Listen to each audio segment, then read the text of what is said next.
Hello അസ്സലാമലൈക്കും. Welcome back to our channel. അപ്പൊ എല്ലാരും നോമ്പൊക്കെ നോൽക്കലുണ്ട് എന്ന് വിചാരിക്കുന്നു. അതെ, വാസിക്കാക്കന്റെ മാതിരി ബാസിക്കാക്കന്റെ ഞാൻ പിന്നെ എന്നോട് ഡോക്ടർ പറഞ്ഞിരിക്കുന്നു നോമ്പ് നോക്ക്. അപ്പൊ പിന്നെ ബാസിക്കാക്കന്റെ മാതിരി എന്നോട് പറയേണ്ട ആവശ്യമില്ലല്ലോ, ഇന്റെ മാതിരി എന്ന് പറഞ്ഞ പോലെ. വാസിക്കാക്ക പിന്നെ ഇടക്കിടക്കല്ലേ നോക്കല്.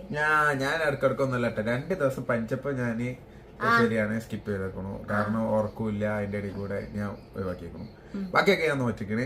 ജുബിന്റെ മാരല്ല, ജുബിന്റെ ഒറ്റൊന്നും നോമ്പിട്ടിട്ടില്ല. അതവിടെ നിക്കട്ടെ. നോക്കി കള്ളത്തരം പറയാണ്, താഴത്ത് നോക്കി കള്ളത്തരം പറയുന്ന ഒരാള്. നമ്മളിപ്പോ എന്തിനാ വന്ന് പറയും? നമ്മളിപ്പോ വന്നത് എനിക്കറിയില്ലേ. അല്ല, കൊറേ ആൾക്കാർ ചോദിക്കണ്ടേ ജുബിനെ വീട്ടിലേക്ക് 7 മാസം കൂട്ടിക്കൊണ്ടുപോകുന്നുണ്ടോ, ഓള് ഡെലിവറി കഴിഞ്ഞിട്ട് എവിടെയാ നിക്കണത്. കമന്റ് ബോക്സിൽ തന്നെയാണ് ചോദ്യം. അപ്പൊ പിന്നെ നമ്മള് വിചാരിച്ച് ഒരു വ്ലോഗ് ആയിട്ടാണ് പറയാൻ. പിന്നെ ആ പ്രശ്നമില്ലല്ലോ. പിന്നെ കമന്റിന് ഞാൻ